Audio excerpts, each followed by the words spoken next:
With that being said, man, who is your Finals MVP pick? Jalen, I'll start with you.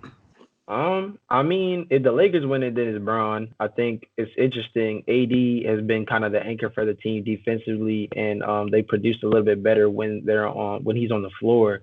But LeBron James has been the one who's carried a lot of the offensive load in terms of being able to distribute the ball and put the ball in the basket. So, I mean, I think it would be LeBron James. Obviously, dummy pick. If it's Miami, we know it's Jimmy, and it's not even close. So, I mean, that's really how simple it is. I really think that as much love as AD probably deserves, he's had a couple of no-show games, not necessarily like in disappearing act wise, but I think that game he struggled with only 15 points and dang near fouled out. I Game think three. that's gonna hurt him. I think that's gonna hurt his case just in terms of the NBA Finals itself, because over the course of these five to what could be 6 games, LeBron James has been the most consistent out of the two. And I think that's probably going to be what propels LeBron over. Yeah, I 100% agree. Obviously, if the Heat wins, Jimmy Butler. I mean, you'd be. I don't know. I don't. You give me your plug number if you think it's anybody else. Yeah, Um, facts. if obviously the Lakers win, I have to agree. I mean, I think it's clear cut. I think it's LeBron James. I mean, he's leading the team in every major category in points, assists, and rebounds. I mean, I think you'd be a hater to give it to anybody else. Honestly, if the Lakers win, um, honestly, I mean, and I think Jalen touched on it a little bit. I think Game Three kind of killed AD's chances when he put up 15. Granted, he shot well, but he only put up what five? I think 5 rebounds, like 2 or 3 assists too, while Braun had a close to another triple double in that game. So I mean, I think it's pretty clear cut. I think LeBron gets it. I think the conversation is interesting too when you think about the fact that I think it was the 2017 Finals, Game Three. Steph really struggled, and then that's the game that KD had that pull up J in LeBron's face, and then that's when the Finals MVP went to him because when you have two, I mean obviously they have four great stars on that team, but the two guys they were really battling for that, KD and Steph. Steph struggles for one game, KD rises, has that signature moment. Same thing happens the next year. KD again pulls up on LeBron, and that's his Finals MVP moment. I feel like LeBron is statistically the more consistent of the guys of the two of them, but then the ADs has some great moments too. I mean, AD had the backbreaking three, I think in Game Four. He was dominating Jimmy Butler the same game. He's had some great moments too, and I think he deserves to be in that conversation. But I think LeBron James does win the MVP. I think it's just like the conversation we've had about Kobe and Shaq.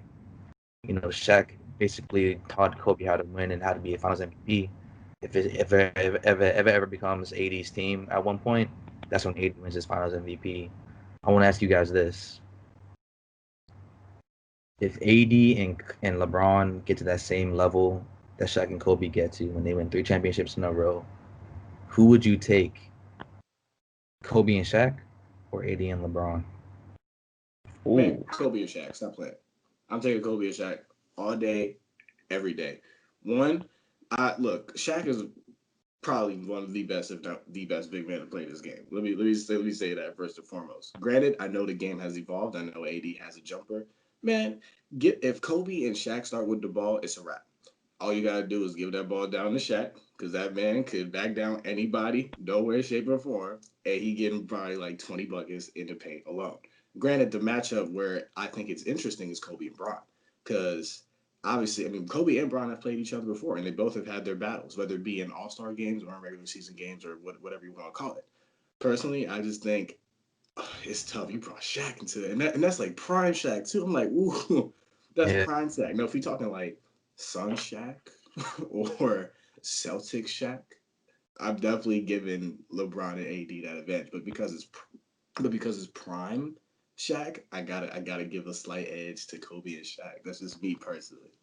oh man, it's not that I don't disagree with you, Ian. I just think you answered it a little too quickly. That's all I'm saying. That's all. That's all I'm saying. I'm not saying you wrong. I'm just saying you might have answered a little fast, bro. Jeez.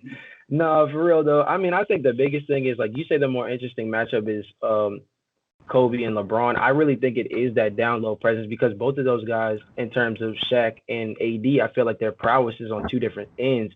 if you remember coming at Kentucky, the main thing that put AD on the map was his ability to shot block, play defense. Shaq's main thing was that his low post presence offensively is what made him so dangerous. Not that Shaquille O'Neal is some slouch defensively, but he's not the type of person that you would say I'm gonna anchor my defense with either. I think an offense to defensive matchup between those two would be extremely interesting.